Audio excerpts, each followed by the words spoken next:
This is the Ruckus and the Menace. Challenge accepted. No. Oh no! We suck again! I'm getting confused. What game are you calling? I'm calling both games! It is caught by Kelsey! Touchdown! Kansas City! There you go. There it is. There's a winner. Look at that. Say what again? Say what again? I dare you. I double dare you, Ladies and gentlemen, welcome to the Ruckus and the Menace Ruckus and the Menace podcast. I almost said the bad no word. And this episode is 159 of Ruckus and the Menace. How are we doing, Spenaces? Well, I'm Ruckus and the Menace, and we're doing pretty good. I am in, as you can tell, you probably can't tell by the audio version of it, but I'm in another room. The audio is so smooth, it's not even funny. Like, Well, I've had to readjust. I had to readjust a lot of different things. But on top of that, my space is a lot more open now. It gets more open. It's got room for it's got room for a little bit more that potentially can come. But at the same time, excuse me, I'm enjoying the space that I have here, and I'm recording this is coming from a new space, and a little special nugget here. You probably won't see it unless it's on like a videos side of it eventually at some point. I'm sitting in the original chair that Ruckus and the Menace on my end was founded. So And on my end, I'm looking to potentially get a new chair because this chair is a gamer chair and it's seen some horror stories. Let's just put it that way. It's seen some gaming sessions. office chair, Ruckus. Office chair is the way to go. I've heard that refurbished Harmon Millers are a good bang for buck because like they're used, but you don't pay like the huge expensive full price that would be like double that from what I've heard. But I was thinking I would just go to Nebraska Furniture Mart on Black Friday and just check it out, or like. Oh no, but I am saying office chair over gaming chair.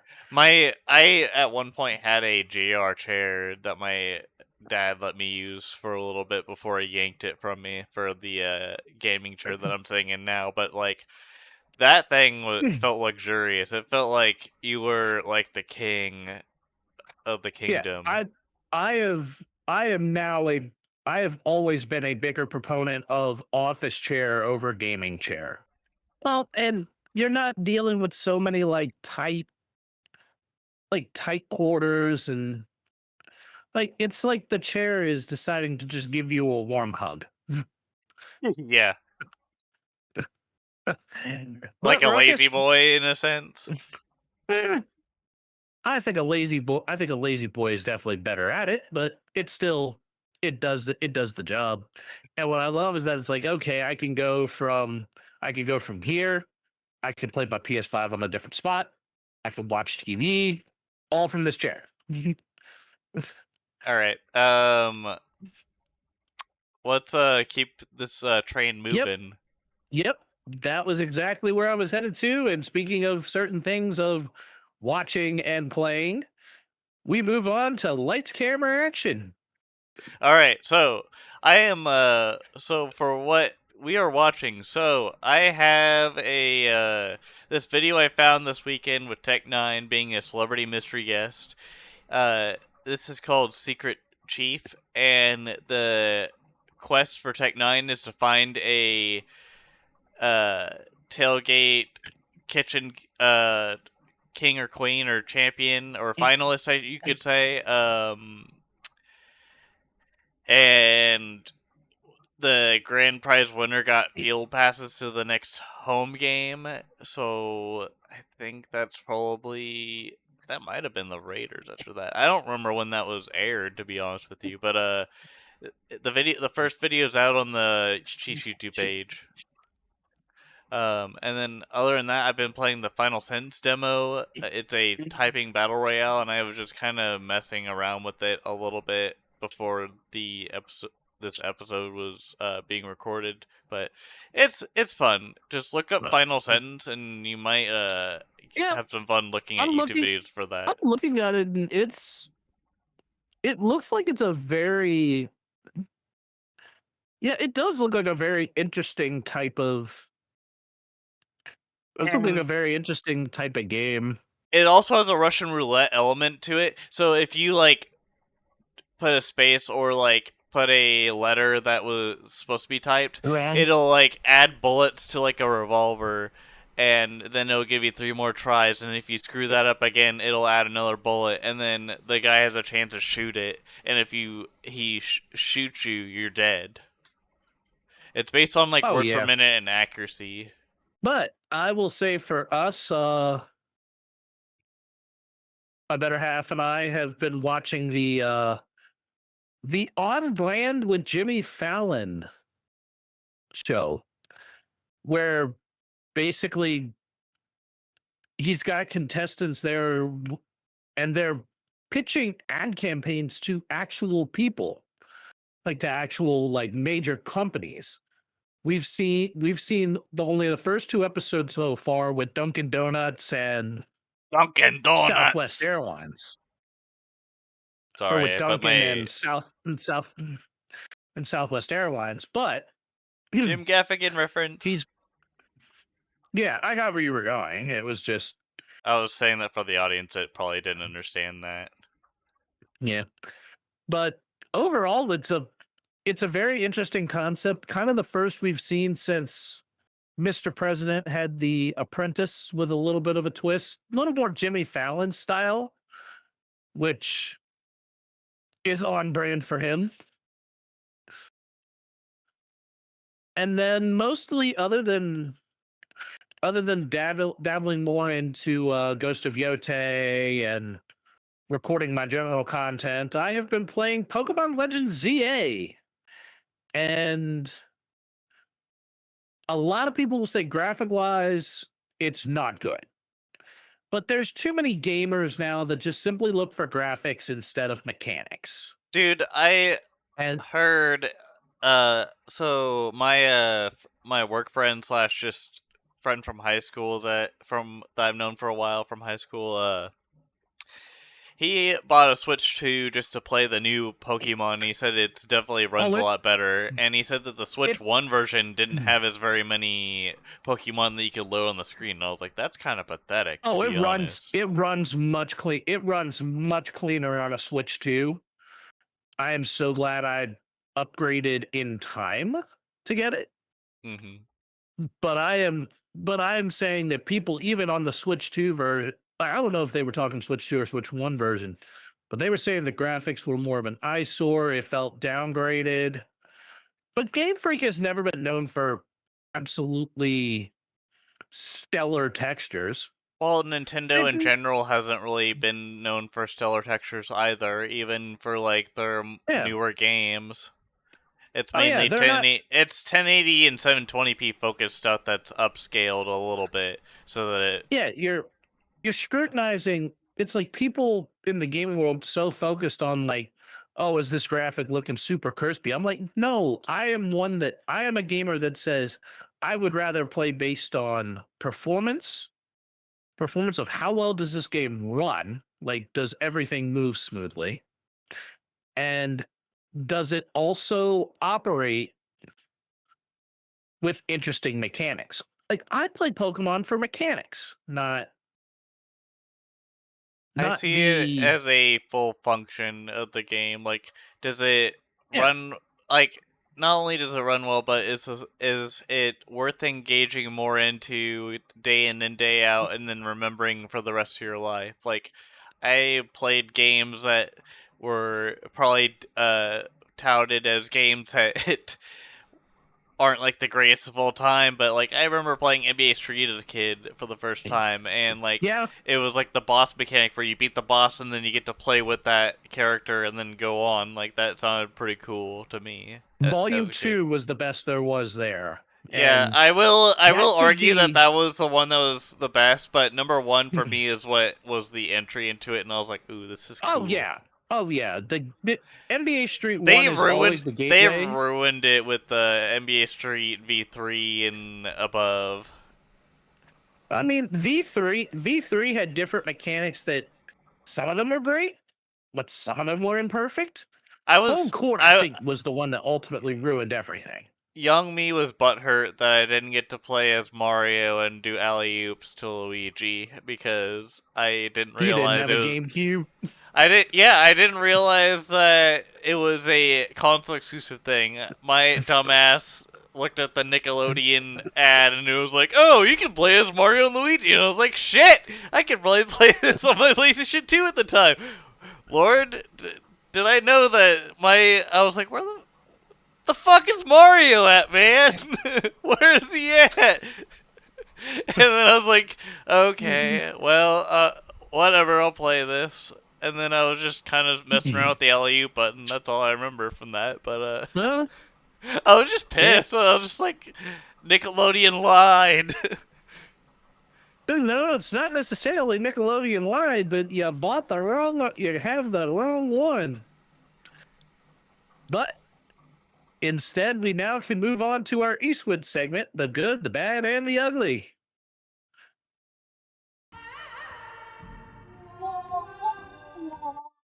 All right, what is good this week, Spenaces? I'm actually very excited to, even though the Mariners didn't make the World Series, it was still an entertaining ALCS goes the distance, and the Blue Jays also won in a rather fantastic fashion with George Springer hitting a clutch dinger.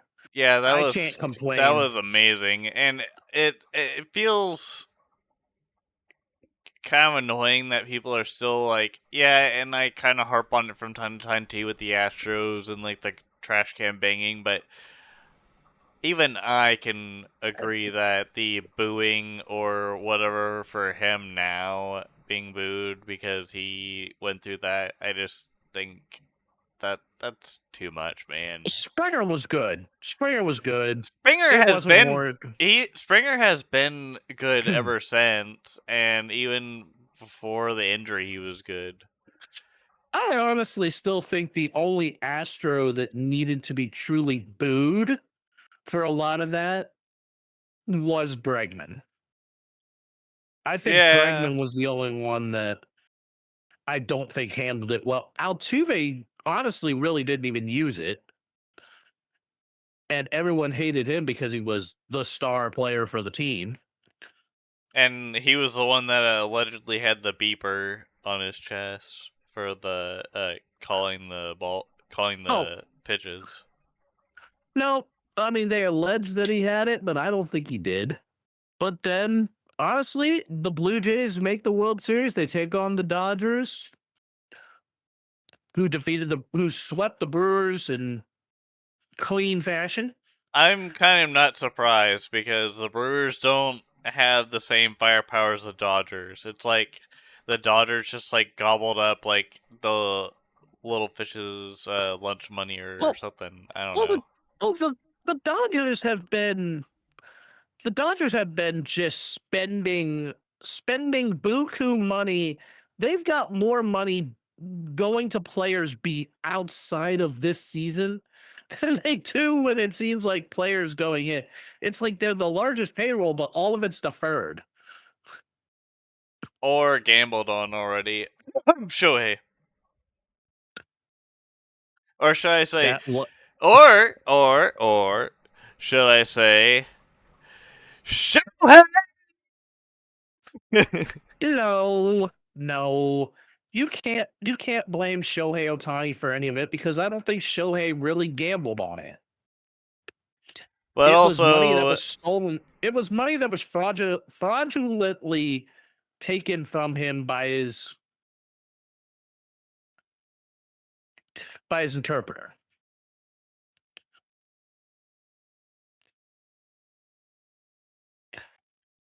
On I that note, we move to the yeah. bad this week. And the bad this week came, unfortunately, in the same night that George Springer hit the game-winning dinger.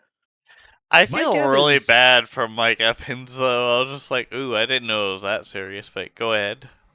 Well, Mike Evans is going to miss a significant amount of time due to a broken collarbone.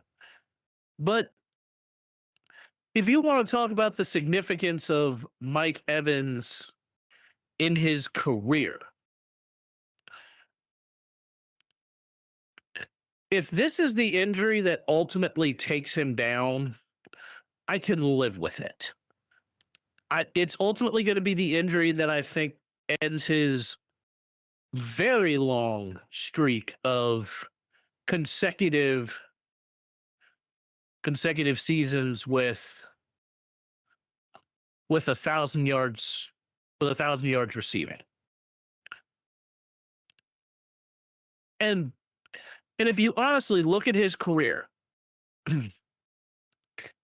850 receptions for 12,824 receiving yards, 106 touchdowns. And I'll be honest with you, he has a Hall of Fame career. He had a Hall of Fame career before this season even came into play. That is for sure. Mike Evans is a Super Bowl champion, also to add to his reservoir or resume, not Oh, reservoir. resume. Oh yeah. Oh yeah. Oh yeah.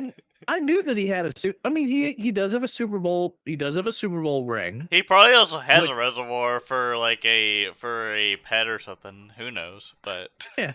But what I'm saying is that he already has a Hall of Fame career yeah, before any of this before even. Brady. Uh, I mean, he was developing that. I think Brady further expanded that, and then Baker Mayfield has just cemented, like, has just carved out what truly is the Hall of Fame career of Mike Evans. By being a complete psychomaniac man.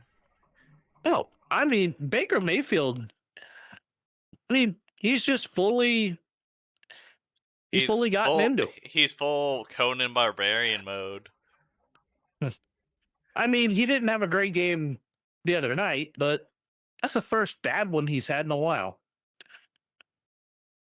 And the downright ugly this week, unfortunately, also involves the Tampa Bay Buccaneers, as the muscle hamster, Doug Martin, dies in police custody following a break in.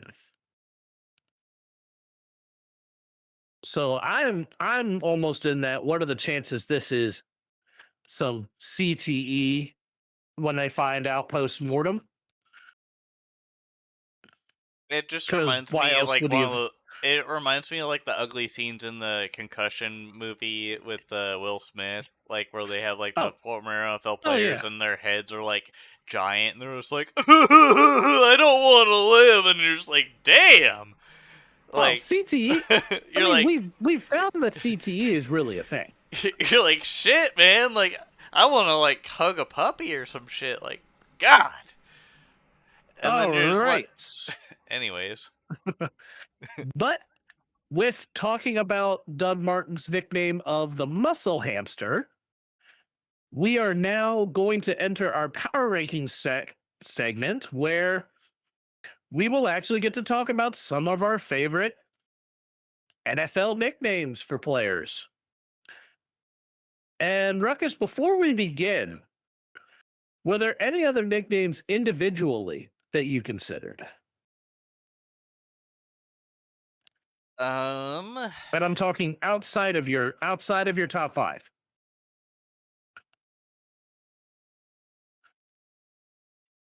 the Iron, Mike Ditka, Iron Mike Ditka, yeah. and then that was pretty much about it. Like I didn't think of anything else. I mean, we both considered the human joystick with Dante Hall. I still completely forgot about putting him in there, but whatever. I didn't want too many Chiefs in there because I have 3 in there now because I Yeah, switched out. but I'm surprised you here didn't are take Sonic and Knuckles from me, to be honest with you. oh, I was like I was gonna get to that. I kind of had a couple of other like really good nicknames from older players, Hmm. but my also considered. I have I had the sheriff, which was none other than Peyton Manning himself. Yeah, I forgot about The that law, one. the law firm, Ben Jarvis Green Ellis, and then here's one that I think you might know: Weapon X. Hold on, let me Google this shit really quick. Weapon Well, X. he was a safety for the Eagles and Broncos. Most Brian famous for it. Dawkins. Yep, it was Brian Dawkins, Weapon X. And then I showed you a clip the other day of He Hate Me, Yeah, the the best self-delegated nickname in the NFL, and Rod Smart. But what is your number 5? my number 5 is Blake Bell from Oklahoma University. Boomer Sooner. I say Boomer, you say Sooner. Boomer. Sooner. And it is Blake Belldozer. Blake Bell, the former quarterback turned tight end that is a former Super Bowl champion of the Kansas City Chiefs. My number 5 is a play on a Creedence Clearwater Revival song in in Andre Bad Moon Rising, who also, ironically enough, was a former Kansas City Chief.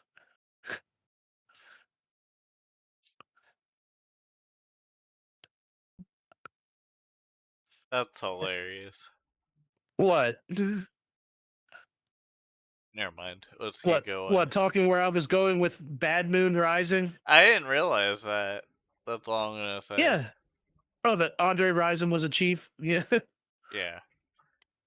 I think it was like the 90s. I think it was like the late 90s. So Yeah, you might have been when like how barely like you would have been in diapers when he was a chief. maybe an embryo? I'm not sure. But diapers.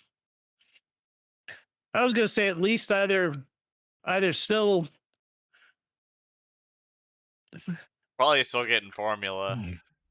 Yeah, at least. All right, so number 4 for you. I have the honey badger for Tyron Matthew, and yes, he was a Chief, but before that, he was a Houston Texan and is now retired as a New Yep, Orleans Saint. the recently retired. Yep, the recently But he retired. was a badass mofo as Oh yeah, far he as he. This was another his nickname he got talents. while he was in college. Karate He had that chopping nick. fools. Yeah, I He think was he a had that in Swiss Army LSU. knife. He was that Swiss Army knife. Yep. My number 4 comes from, of course, him being in the Motor City and having to have a nickname that was kind of based off of a major character that also was a vehicle. Megatron, Calvin Johnson. And he had it stick too. I wish he stayed longer in the league, to be honest with you. I feel bad that he had Matthew Stafford and just him and then no one else in that Oh, era, it was but a Hall of Fame career. It was a Hall of Fame career for him nonetheless. I think he has enough to he might have enough to actually get there. yeah. Number 3. I have Sonic and Knuckles. Sonic being David Montgomery and Knuckles being Jameer Nope. Gibbs. Nope. Nope. You got them backwards. I think of Jameer Gibbs as being Knuckles, though, to be honest. But No. It is the style of run. They are called that for their style of running. Jameer Gibbs is the speedy Sonic, while David Montgomery is the more powerful runner that is Knuckles. okay. You've got them backwards. I just feel like Gibbs is tougher looking than Montgomery. I feel like Montgomery is smaller and mightier, so maybe that's Yeah. why I thought Montgomery was Sonic, but I got that way No, wrong. no, it is no. If you watch Gibbs one, Gibbs is like really really fast, and then Montgomery's a little more physical in between the tackles. And there was also that Thanksgiving game where they had their cleats themed around the actual shoes. I remember that. I just mixed them up. My bad. Yep. Oh, number 3. I got the fridge. William the Refrigerator Perry. Yes, I'm sending it in the fridge. Of course, why wouldn't I choose a good nickname like that? Because that was iconic. Number 2. I got Chad Johnson, aka Chad Ochocinco, and didn't uh Terrell Owens have OT or T.O. as his nickname? Oh, he had T.O., but but T.O. is just his initials. Yeah, Ocho Cinco was number 2 because I saw it was a iconic thing in what I grew up from watching And NFL. the funny part is that he just it's the whole 8-5 thing, but in actual Spanish, 8-5 8-5 it's ochenta y cinco for number 85. And he completely just went with just 8-5. It was like Chad Johnson just didn't know a lick of Spanish. He was Yeah, trying to do that for Hispanic heritage it was and just Spanglish. doesn't know a thing about Spanish. It's like if early AI entered the chat and it was just and Chad Johnson's just like, "Hey man, can you make it sound 85 sound like it's Spanish?" And then it's like, "Let me think really quick," and then it's just like, This Chat GPT. and it's like, Oh my. Oh boy. good old South Park. Number 2 for me, I have got the Minister of Defense. This being, I'm pretty sure you know exactly who I'm talking about here, right? Nope. Former Eagle, Packer, and Panther defensive end Reggie White, Oh shit, I the forgot. Minister of Defense, was a very solid defensive end who also was an ordained minister, which was why he got the nickname. Never knew. I when you said Reggie White, I was thinking of Reggie Wayne for some reason because they have the same Oh no. first name. Yeah. No, I was talking Reggie White. And then number 1 for each of us. Big Yeti, baby! Travis Kelsey, Chiefs! That's not even the common nickname I've also seen for Travis Kelsey, although he's kind of picked that up a little more recently. The other nickname he surprisingly has had has actually been Zeus. Well, that too. Yeah. But my nickname, of course, simply is another iconic nickname because it is for a defining NFL player who also has the Man of the Year award named after him. I took Sweetness, and that is for Mr. Walter Payton. Also known for his running style, but also his good-natured personality. I took Sweetness as number 1. I took Sweetness as number 1. Nice. Yep, and now we move to our stud and dud of the week. And I think we start with our duds first. All right, I'll go first. Only 30 plays Yep. on offense for the Raiders in the whole game of the Chiefs versus Raiders at Arrowhead. Straight up embarrassing, and wouldn't be surprised if someone was fired in the process. Might be the end for Chip Kelly. It's like I've seen this thing before in a lower level than the pros. Maybe college at Notre Dame, perhaps. I'm not sure, but who's to know? Wow, you so much bashing of the Raiders, and I'm pretty sure we're gonna find out more about that here a little later on. But my dud goes to the Los Angeles Chargers. Did you see that uniform they had for that game against the Indianapolis Colts? The yellow highlighter color, like the obnoxious one that they tell you to use for state testing when you're in grade school. Yeah, it looked like a uniform that was pretty much said, take a bottle of French's mustard and make that the Or entire theme of the uniform. or just pee in the snow. It's the same pigment.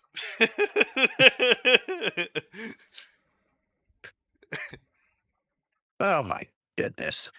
But, I'm those Ruckus uniforms I'm Ruckus are always causing a absolutely ruckus. terrible. This is, I'm sorry, Los Angeles Chargers.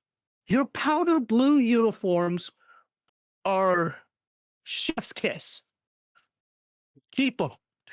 That should be the uniform you guys have, I swear, all year long.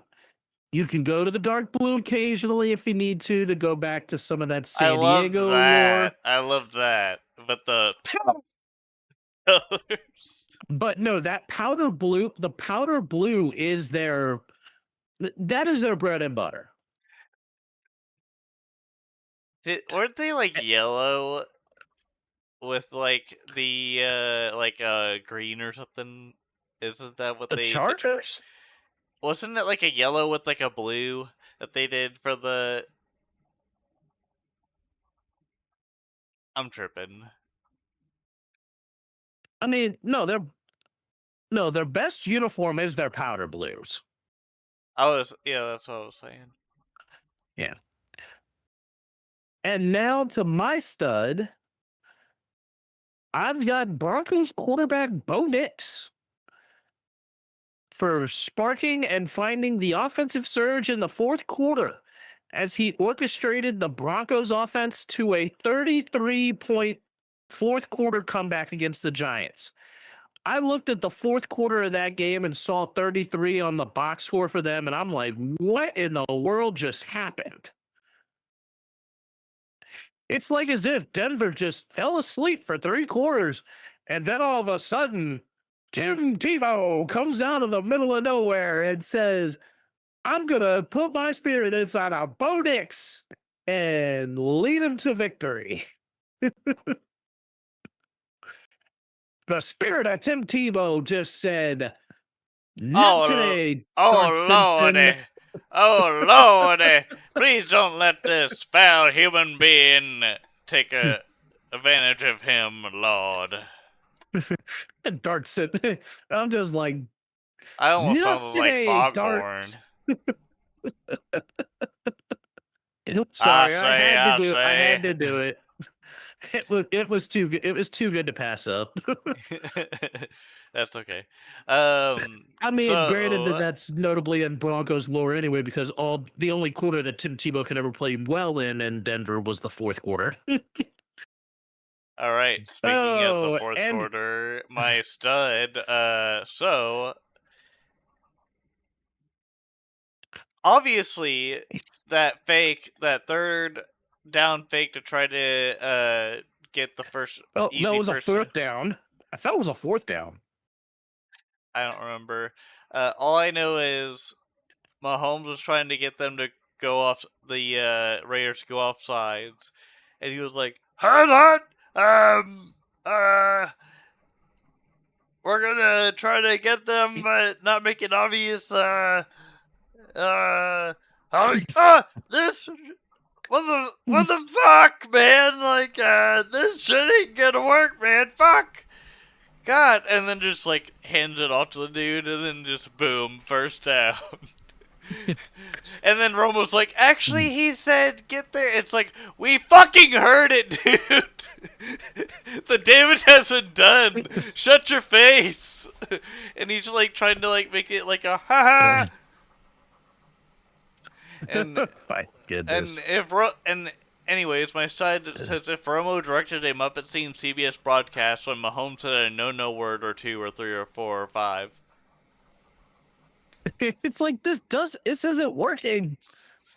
And it was still crafty to say all of a sudden, like, go through all that work just to run the actual play you scripted. It was still awesome. I was just like playing Battlefield 6 and then having it on the side, and I just hear that. I'm like, hold up, wait, did that just actually happen, or am I just thinking that because I'm playing Battlefield? And I was like, nope, I was definitely hearing that. And I was cracking up so many times I had to like rewind it just to make sure that my sanity was still alive. God, that should be a 2025 bingo card moment right there. What the Mahomes on the hot mic? Yeah, like that's like some fucking HBO type private stuff to keep the censorship or uncensorship alive of that. All right. Yeah, Are we ready for the? I'm writing them. Yep, we are on the high heat, and it is the Week 7 recap. The teams on bye this week were the Buffalo Bills and the Baltimore Ravens, and both of them definitely needed it. The first game was the Amazon Prime one on Thursday. Bengals 33, Steelers 31, the UNC quarterback bowl between Joe Flacco and Aaron Rodgers. And my simple take of this is that if this game is any sign of what turning 40 could bring me, then I'm going to be all right in a few years. Put me in, coach. Not necessarily that type of thing, but I'm saying like I'm going to be all right as a sense of I could probably still do some really, really hard stuff at 40 because that's still young enough. All right, now on to your first game, which is the London game. Rams Jaguars. Honestly, I'm confused at this point. I thought the Rams were kind of like the dead in the water team that like they were kind of just there, and they had Stafford and Nakua and some other people, but like they were just kind of a team. Like they didn't really show any promise, but all of a sudden they just like put a can of whoop ass on the Jaguars, and it's just like, okay, they're actually good. Hold the phone for half a second on that. You are talking the same team that was probably the only team to hold the Eagles to the fire in postseason play last year with the Los Angeles Rams. And you thought they would have been a mediocre team? I said, I mean, dude, the Jaguars beat the Chiefs like a week before. When the Chiefs were still slumping, and the Jaguars. I thought the Jaguars would have more fight, is what I'm trying to say. They got The their ass Jaguars whooped. in this instance. The Jaguars in this instance, that it's just. Have you They heard, got their you heard ass the whooped, phrase dude. "not ready for prime time"? The Jaguars were not ready for prime time in this situation. They're ready for an ass whooping. Not necessarily that, but I think the final result was definitely Not good. something that Big it bucks, was no not whammy. great. Yep. All right. The next game that we're going to get to here on my side here is Patriots Titans. The Patriots defeated the Titans 31-13. And my take here is that the Patriots look like a team that has really coming together on both sides of the ball. But it looks like it's showing more on the offensive side of the ball than the defensive side of the ball. Drake May it in just his second year has just grown in leaps and bounds.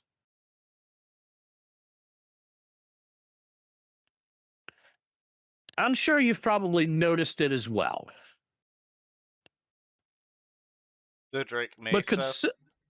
oh yeah, consider how Drake May has grown as a player. Little bits and pieces. Hear me out on these numbers. He is completing 75.2% of his passes.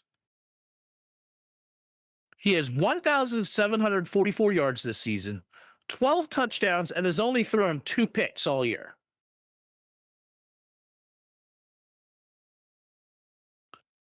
This is insane what he has been able to do. Granted, the Patriots schedule is a little bit soft. He does have the Jet. He does still have the Jets twice. He has the Browns. He has the Browns this week. He's got the Falcons. He's got the Falcons, Bucks, Jets, Bengals, Giants. The hardest team he really has remaining is another matchup with Buffalo. Yeah. But I think the AFC East had some easier teams on their schedule, but New England is playing extremely well under Mike Vrabel. Yep. Simple and as the that. Dolphins are literally the East version of the Raiders. Oh, we will we will get to that here because you have both of those games remaining. But which one do you want to go to first? Because they're both 1:00 games. Do you want to do the Dolphins now or do you want to do the Raiders now? Well, I'll beach the Dolphins first. All right. So Okay. the Browns. So the Browns play the card of defense wins games, and Dolphins are beached as they own the debt to turning the ball over for a long time to come, as Tua is turning. I don't know what the hell he's turning into, but it's not a good Frankenstein type monster. It's going to ruin the town, and they're going to be paying for it later and realizing or wondering why their team sucks every year because Tua keeps getting injured or making dumb shit plays, and at some point Oh yeah. they're not going to be able to afford him, or they don't want to pay him anymore and they want to trade him.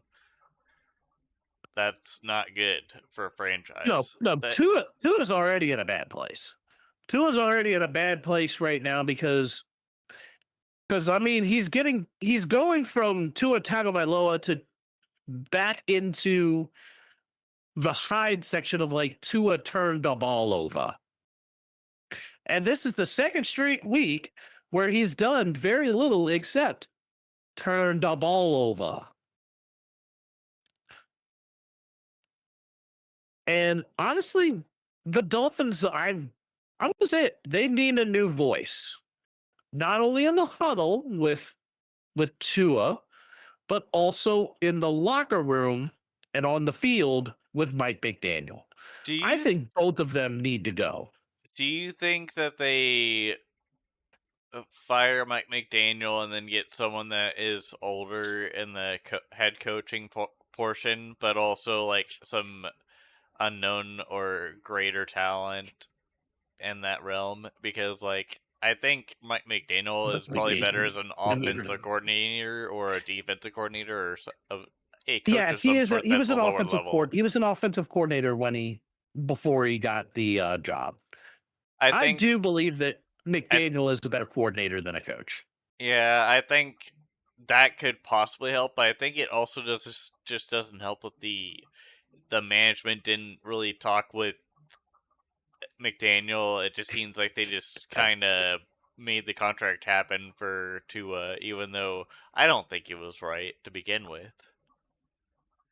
Oh yeah, especially because Tua has been dealing with concussion issues throughout his entire career.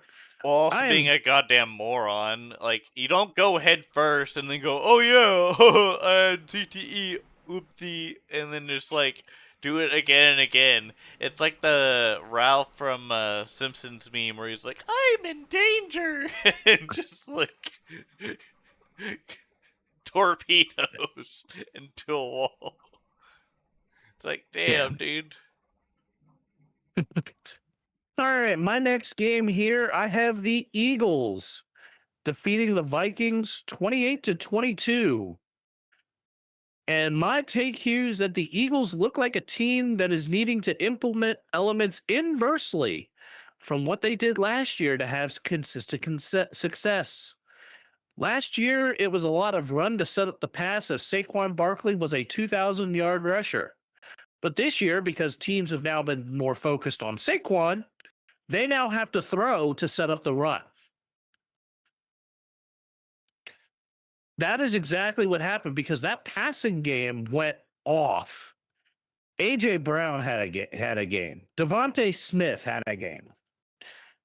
Because the Eagles are so versatile on offense, there are more games where maybe Saquon doesn't go off, but maybe Jalen Hurts finds Brown, Smith, Goddard, He and all stayed these with AJ effective Brown options. in Like the fantasy Eagles this are week. having to be versatile in order to win. Also, Jahmyr Gibbs went hard this week too. I was so happy about that. Talking with the Lions. Yeah, fantasy. Yeah, I got you. But last but not least for you, you've got Chiefs Raiders. Raiders chose to have a substitute teacher enter the room, and the Chiefs behaved like this was a field day. This was a showcase of the Chiefs' offensive potential going to the moon! With the ideas. Not only did they toy around with their prey, but they were successful in also not giving up any points. We'll just leave it at that for now, because there's I am more to come saying that later. this was a very quick return to form for Rashee Rice. Yes, sir. It looked like he was in midseason form. The offense is starting to find ways to click. And I think if the Chiefs continue to go like this, they are dangerous and can find their way back into the rhythm. However, I think we could be in positions, especially if certain things go the way they could. It may end up being too little too late as far as them taking the division, but they could very well easily make it as a wild card team if they've dug themselves in that hole too quickly. And now to the 4:00 games. And I am going to start with the Broncos Giants that I mentioned earlier, 33-32. And this is from the Giants side. Jackson Dart's future as a Giant is brighter than Brian Dable's, as the Broncos had pulled that Herculean comeback in the fourth to take it away from it. The creatine Yeah, Caucasians, Brian my guy. Dable. Oh, yeah, I know that Scatterboo is something else too. But this was, and I know that this is one of those 4, and 6 in the trap type things, and they both are playing well. But I don't think that even as well as they've been playing, that it is still going to be enough to save Brian Dable's job. I think he was on the hot seat long before, and Dart is trying to play his way to possibly keeping him. But I just don't think Dable's done enough in a stretch to actually be legitimate. I think Jackson Dart's definitely more athletic than Daniel Jones. I think Daniel Jones is like the hedge fund kid that just kind of exists. Well, I think that, but the problem is that the very next game is involving Daniel Jones as he's with the Colts now. His new quarterback home, that has been a much better home for him as the Colts defeated the Chargers 38-24. Well, they also fucking monitor him like a hawk. They monitor him like a hawk with the management and everything too. Oh, but I'm saying that the Colts are indeed for real. And this here is no longer a drill. This is not a drill, not a test. They are They are legitimate. Whether you like it or not, the Colts are sitting at 6-1. Jonathan Taylor is a stud of a running back. The Colts ultimately drafted extremely well in taking Tyler Warren. Jones has been throwing well, and of course now finding ways to find guys like Michael Pittman. I mean, Michael Pittman's having a great year. Alec Pierce, Josh Downs, A.D. Mitchell. They're finding ways to get the ball into every single player in the receiving corps' hands. Jonathan Taylor is a bell cow back. And Daniel Jones has done all right rushing the ball a little bit too. But I think that Shane Steichen's offense is showing effectiveness for what the Colts have been doing at 6-1. Granted that the Colts also have had a schedule that is kind of been a little easier, but I don't think it picks up. But some of the teams that the Colts have left will make it harder because they will still have Pittsburgh. They still will have Kansas City. They still have Houston, who is climbing, although Nico Collins is out with a concussion. They still have the Jaguars. They still have the Seahawks and the 49ers. So, and the Jaguars, they still have to play twice. And they still have to play Houston twice. So, the Colts have a 6-1 record. I think this could keep them afloat for the playoffs.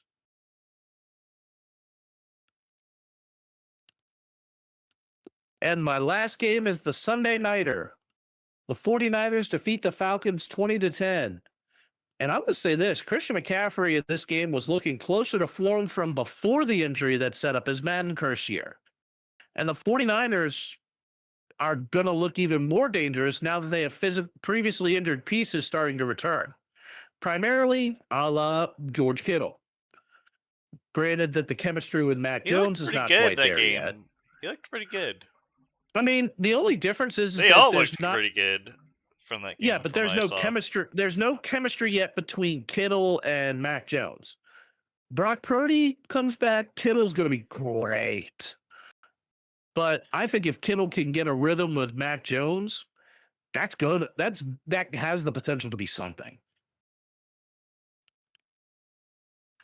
Film room time. Closing time. Well, we're getting to the back stretch and film room.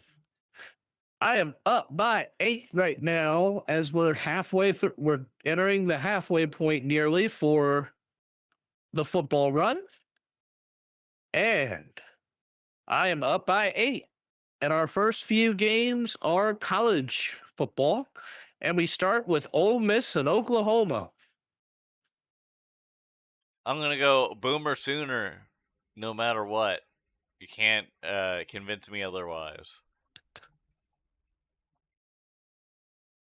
Hotty toddy. I'm taking Ole Miss.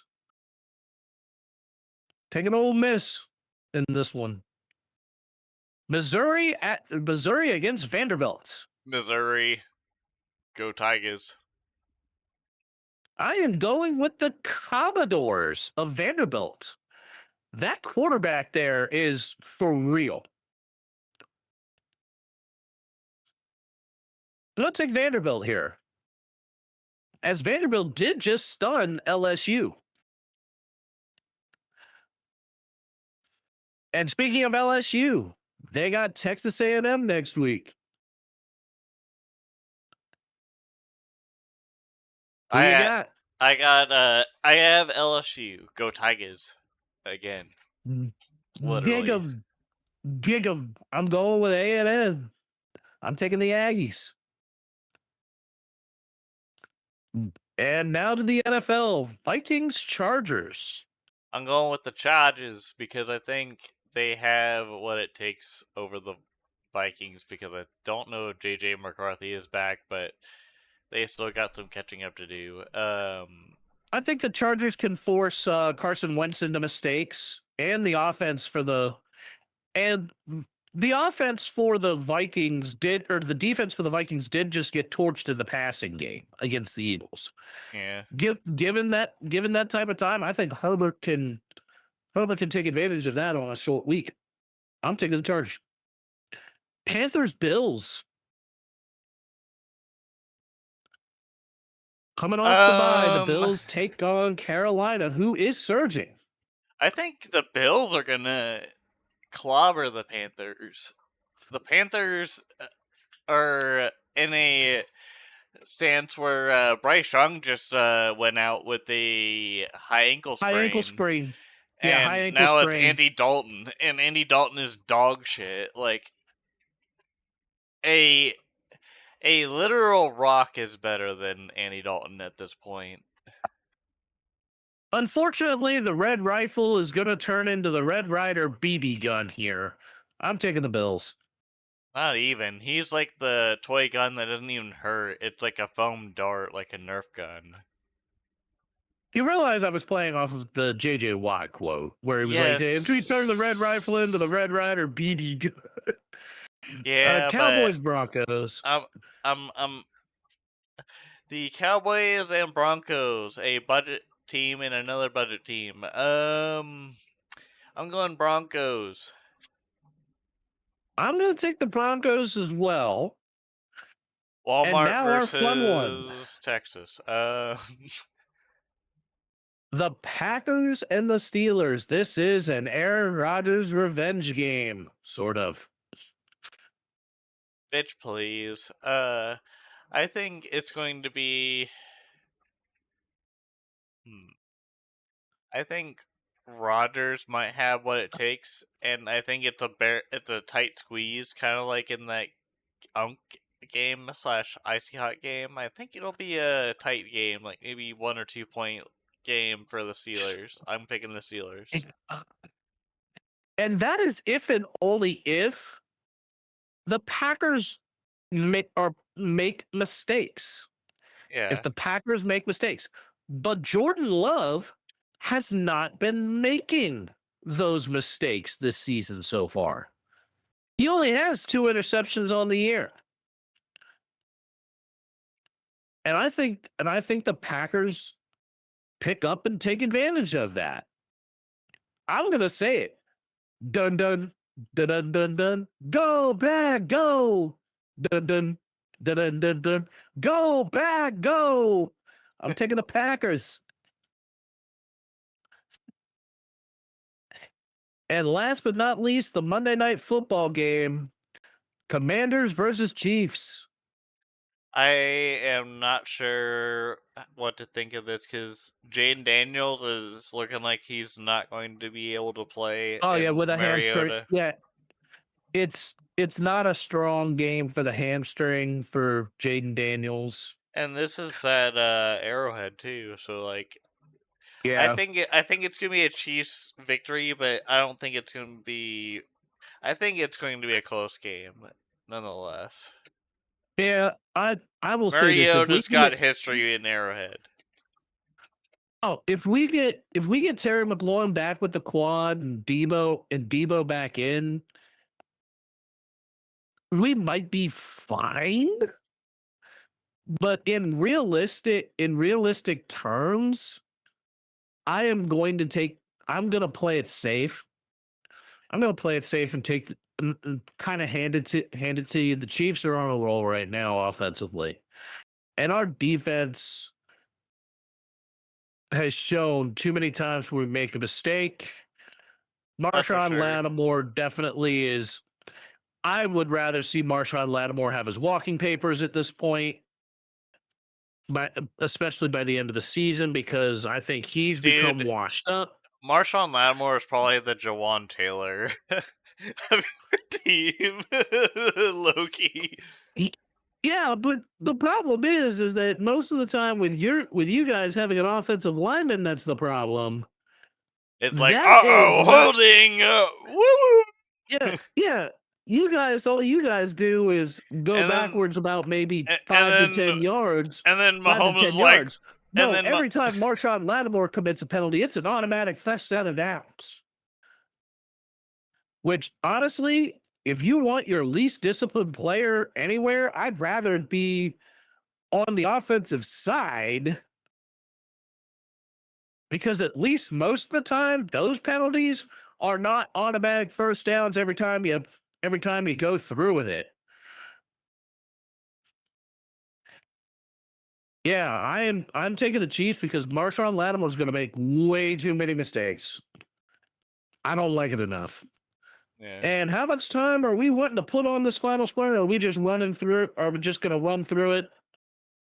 The final sprint, let's just run through it. All right, we're gonna hit the final sprint here, and we're gonna start with Mahomes and the fake snap bluff for a first down. Is this a new exploit other teams are gonna try?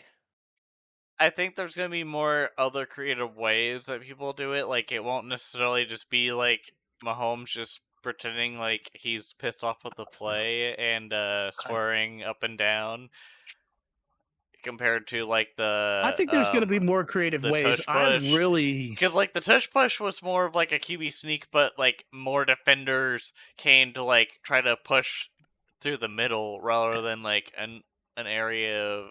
It was more like just a weak point where, as the Mahomes thing, it was more just catching them off guard. I was just kind of curious if maybe they do RPO plays that are more uh unique than just like the RPOs where it's like you just throw it to someone else instead of handing it off, or um shorter passes or laterals or whatever the Lions were trying to do, like other things.